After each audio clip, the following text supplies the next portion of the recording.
Well, my second guest in this little series of Ghana Bahamas relations is Jonkanua, a cultural artist that you all know, but she's also now Queen Mother Asafo Cheriba, and she'll explain what that means. Welcome, Angelique Mckay. Thank you, Julian. Thank you so much for having me. Good. Now, Christopher Davis explained how he got you to go to Ghana. You tell us what happened when you went. Well, my going to Ghana was a result of Christopher's research on me surrounding Junkanoo. He had been canvassing the Junkanoo community to find someone who the Junkanoos thought would kill for Junkanoo, would die for Junkanoo, would basically do anything for Junkanoo. And my name kept coming up, so that led him to me. He got my number from one of our friends and called me one day. I was at home in my son's bed, just lying down, and this person calls, say, oh, I have some information about Junkanoo. I got your number from such and such.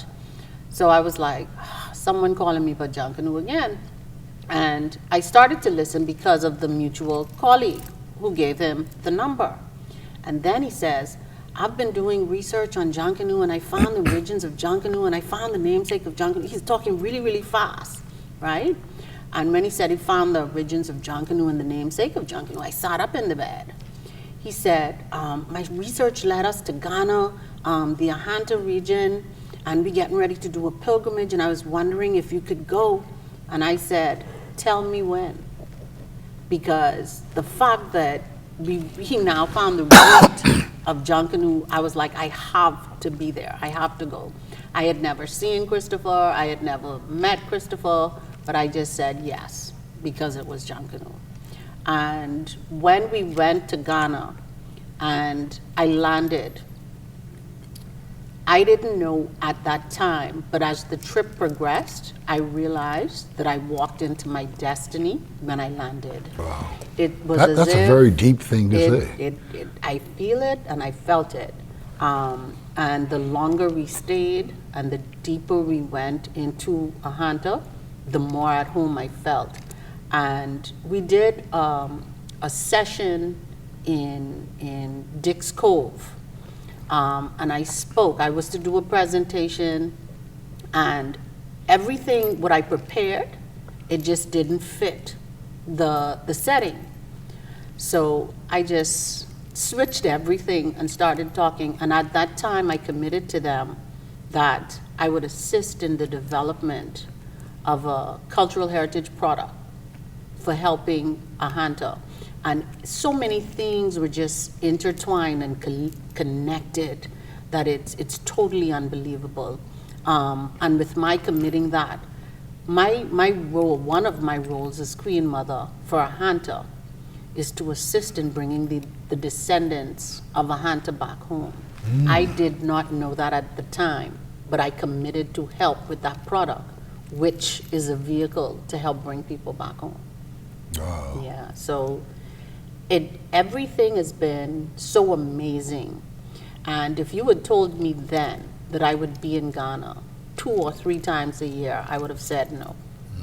But that's the way it is now. That's the way it is now. And I know this may sound strange to say, but why should every Bahamian try to make an effort to go there? When you land, you feel so at home. There's so many similarities. The food, the atmosphere, the people, the looks on their faces, just like what you see here. And when Clear connection of where we came from. Clear. I remember seeing one of the major chiefs the first time we went into Ahanta, and he looked just like my granduncle Harold. Wow. And I took his picture and I put it in the family chat with the grandchildren, and they could not believe it. And another guy that works in media looks like my cousin Charlie. And when I sent that picture, they were like, no way, you know? And when you hear the history and you know that a large number of captured and enslaved Africans were brought directly from Ahanta, it makes so much sense with the similarities. So to be able to visit that particular region of Africa and of Ghana, to actually walk in the footsteps of your ancestors, it's just profound. Wow. It is. And everyone knows that I'm an island girl. My heart and soul Hey, resides in Cat let's Island. not get people, the people don't need to get confused. Ain't like you throwing the Bahamas aside. No. And I go to Cat Island as often as I can. Right, yeah. Right? And visiting there made me feel so much like I was in Cat Island. For me, again, it was unbelievable. And that was the first time that I said I could live somewhere outside of the Bahamas. Because that KB song, but I won't live nowhere else, even when I did. And I kind of felt like, oh my God, I'm torn now. It feels so much like home. So much like home. Tell me about your instooling ceremony, it's called, eh? That must have been So, fascinating. Like the whole trip was just excitement after excitement. So prior to my being installed as Queen Mother, we were part, the group that went was 5 of us, were part of an initiation ceremony where we were welcomed back into the Ahanta tribe. So to be in Boussois at the palace of the king with all of these queen mothers and chiefs in all of the magnificent kente cloth and huge pieces of gold jewelry, and the dancers and the drummers and the bella, right? We got these necklaces made with Sarasi or Nenya, that's what it's called in Ahanta. Just a full ceremony, like you were just in awe. So they welcome us back into the Ahanta tribe, into the tribe of our ancestors. So that was earlier that day. We also got an opportunity to perform with the Yankos. These are the guys that look just like Junkanoo costumes. Because I remember the first time I see it, I was like on tourist overload, and I was like, y'all pull over, see the Junkanoo, you know? So later that evening, when we went back to Princess Town, of Pocasoo, they were like, oh, you need to go get ready. And I was like, get ready? Yeah, get ready. We're going to the center of the village.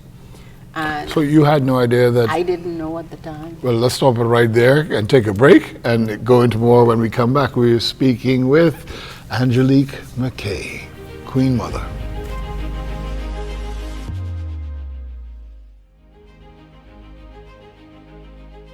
Welcome back. Angelique, you were about to, you had no idea that, No.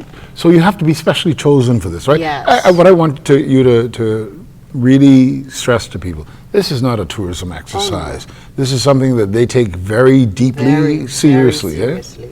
And from my understanding, it's because of my work over the years in Junkanoo that also qualified me to be You're in carrying that. on the ancestral. Because Christopher and I were installed the same day.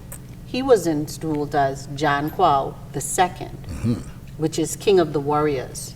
And I was installed as his Queen Mother Asafa Churiba, which is Queen of the Warriors. So it's a matriarchal society, so you can't have him installed No. without his Queen Mother. So the work that I have been doing in Junkanoo over the years, with the Junkanoo Commandos, taking Junkanoo around the world, you know, that I was like a perfect fit for that. And for me, that is the pinnacle of what I could achieve, especially with my involvement in Junkanoo. So I have reached the ultimate heights achievable. And it was like the entire village was there. The entire village. They weren't speaking in English. So some of the guys were translating certain things for us prior to us being moved into the area that we were moved into. So you see this drumming going on, this really loud, awesome drumming, just everybody watching. You see the chiefs, queen mothers there, and then they moved us away and they took us somewhere else so that we could be dressed. What we had on to remove and adorn us in kente, and Christopher in his traditional gear. It was, and then we had to do our little dance, and we had to speak to the people. to let them know what we intended to do. And my role as Queen Mother, like I would have said earlier, is for Ahanta to bring the descendants of Ahanta back. And for the village of Pocasoo, also known as Princess Town, is to act in the capacity like what a social service ministry would be. So I would be responsible for assisting with projects in areas with children and women. Because the Queen Mother, traditionally, when the warriors leave the village, would be responsible for protecting the women and children. I'd imagine this was a very, very emotional experience. Did you cry? I didn't. Let me tell you when I did. I'm not a crybaby, but let me tell you when I did. When we first went to the fort where John Quao defended his people against enslavement, I cried. Because all my life, I knew the stories that we were told about him being a slave trader or a slave himself. It just never sat well. Because how could someone with that past, his name be revered throughout the region, throughout the diaspora? And we all know that if someone owned you as a slave, this is where you stayed. So there's no way he could have traveled to these other countries for his name to be revered. So to sit on that fort and to hear the real story, coupled with the fact that I am the CEO and founder of the Cacique Award-winning Junkanoo Commandos. And that name just came to me all those years ago. We never knew that the namesake of Junkanoo was a warrior. So I was overcome with emotion. I'm like, oh my God, here we are, warriors of John Quao, sitting in the role as Junkanoo Commandos. So I always say with Junkanoo Commandos, when we move, we're guided by our ancestors and we move by faith, not knowing that this was the ancestor that has been guiding us all this time. Wow. I felt it. And you felt the spirits there. I felt it. Yeah. I felt it, right? That I couldn't be, and they recorded me crying and I was like, you're wrong for that, you know, But I'll ask you another question that I asked Christopher, and why is it so important for Bahamians to embrace this? Do you see this as the extra glue to helping us come together and be stronger and advance further? If you read certain publications and special writings, you will know that the seed of Africa, which was in centuries ago, will happen again. Do you think this is what's happening now? I have been saying for a number of years now that the ancestors are walking, and they're walking tall and they're walking stronger. We must understand our history in order to move forward and not to repeat the things that have hurt us over the years, right?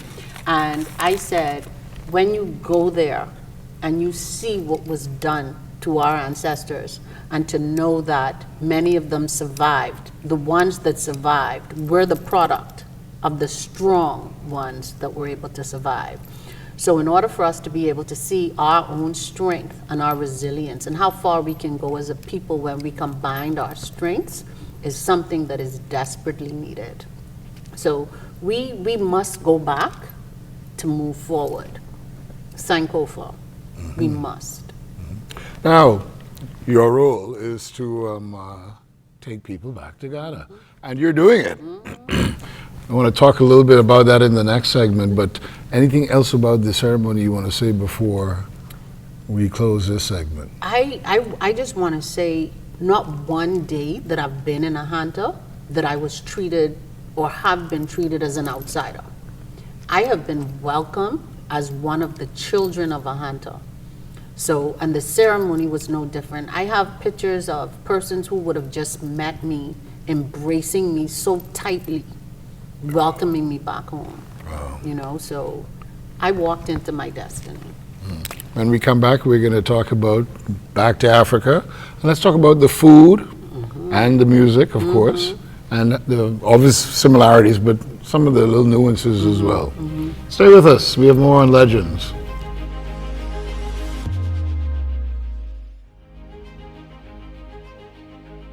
Great, we're speaking with Angelique Mckay, Queen Mother of the Ahanta people. You're taking people back to Africa, but before we do that, let's talk about the food, the music, and the similarities, but also the differences between them. Well, what stood out to me with the similarities with the food is they have this light soup and fish in this light soup with fufu. And it reminds me so much of our stew fish, right? So they have the fufu. Fufu is not one of my favorite dishes. Yeah, it's an acquired taste. Yeah. But my favorite dish, I think, I have two that I really, really like. I like the red, which is like a heavy version of pea soup. And I love that. And then I also have a lot of the grilled tilapia, which is really, really good. You know, so I asked them to do my Now, a lot of Bamans ain't too cool on tilapia. It's not the farmed tilapia. It's out of the ocean. Oh, so okay. it's fresh out of the ocean Okay. fish, and it's very meaty. So you don't really have to worry about bones. Okay. So it's like how a hog snapper is. It's really, really meaty and good. So it's similar. It's similar to that particular fish. Okay. So I have that, but I usually ask them to boil my cassava and plantain rather than turning it into fufu. You know, another thing that stood out to me was in the initiation ceremony, they have someone that rings a bell, cowbells. And I have traveled around the world with the Junkanoo Commandos, and whenever we do music workshops, we have to carry our cowbells because these other countries do not have them. Right. And to go there and see the exact same thing that we have. Same style. The same thing, he rings it the same way. And to see this particular person with his face white and his fabric white, and that's another thing that they had made us to believe that when we did that in Junkanoo, we were mimicking the colonizers. And it's not so, because here you have this person in this ceremony that's been going on for So centuries. it's more of a spiritual acknowledgement. Yes. And his role is in ringing the cowbells are used to summon the spirit of the ancestors, to let them know that a ceremony or something of significance is taking place. So we're calling on them to protect us and for them to be in the presence of this particular event. So that similarity was like crazy for me. They beat the drums, they have their drum set up different from how we have our Junkanoo drums on our shoulders. And the dances are different, but you know, with Junkanoo we do that 1-2 like that. So I learned how to do. And do so that too. did you show them how we do it? Well, the Junkanoo Commandos went. Okay, so they saw. So they saw Yeah. authentic Junkanoo dancing. Great. And how did from the they Junkanoo embrace that? command. Oh my goodness, it was unbelievable. The commandos said that it seemed like the entire village came out and swarmed them when their bus reached. You know, like how the celebrities in the U.S. and their fans swarm. That's how it was for their arrival. kind of into mobbed. the village. Wow. Yes. Yes. So it was amazing. Amazing, I tell you. And to see that Junkanoo Commandos and Jan Kwao was a fierce Ahanta warrior, and they are here in the village. Now back to your mandate. Yes, of taking people back to the Ahanta. Yes. Let's talk about that. Well, after I came back, about 5 days after I came back on the first pilgrimage, I reached out to Dr. Ian Strawn, Vice President, University of the Bahamas. I'm like, Dr. Strawn, the students need to experience this. And I had him on the phone for over an hour. I said, I'd like to curate a trip where students are able to be immersed in the culture of Ahanta and be able to get credits towards their degrees. He said, let's make it happen. Music to my ears. So I curated a trip. We got the support of the University of the Bahamas and the government as well. And in February of last year, I took a group inclusive of faculty from the University of the Bahamas. And on that trip, they were able to sign or begin the process of putting together some memorandum of understanding between the University of the Bahamas and various universities in Ghana. So the support of Dr. Strawn with that initiative was priceless for this whole project. And then in October of last year, I was able to take a number of students. And according to those students, it was life-changing. Yeah, that's what I wanted to find out. What was their reaction when they saw everything? Life-changing. I remember having to hold the hands of one of the students when we were at Elmina Castle. It was one guy on the trip, and he was getting so emotional because there's one spot in Elmina Castle where they would take the captured male Africans who were really defiant. They would never leave there alive. And in that area, you saw the markings from their scraping on the walls, trying to escape. And I had to hold his hand during that time because how emotional And the narrators, is there a narrator? The narrator's description. Yes, yes. Because I've experienced that in Gorée. The narrator's description is so vivid. Very vivid, very vivid. I forget, they called what's the title, but it'll come to me. And people have to remember the vast majority of slaves came out of El. Yes, yes. And for the number of trips that I've made to Ghana, I have been avoiding going to the last spot, the Slave River. And I ended up going in December of last year. And I said, this is why I did not want to come here. The minute I got out of the bus, our tour bus, I started to cry. That was, of all of the spaces I've visited, that one was the most emotional space for me. Wow. It's a must, it's somewhere you must experience to see, to be able to understand what we have, as a people I've been through and have been able to overcome, and the fact that we are the products of the strongest that were captured. So in a sentence, let's say, or in a word even, we really owe it to the ancestors to be the best that we can be, hey? We are the returned ancestors right now. We are the returned. And we must continue with what they started when they resisted. We must. Well, we'll take our final break and be back with more after this.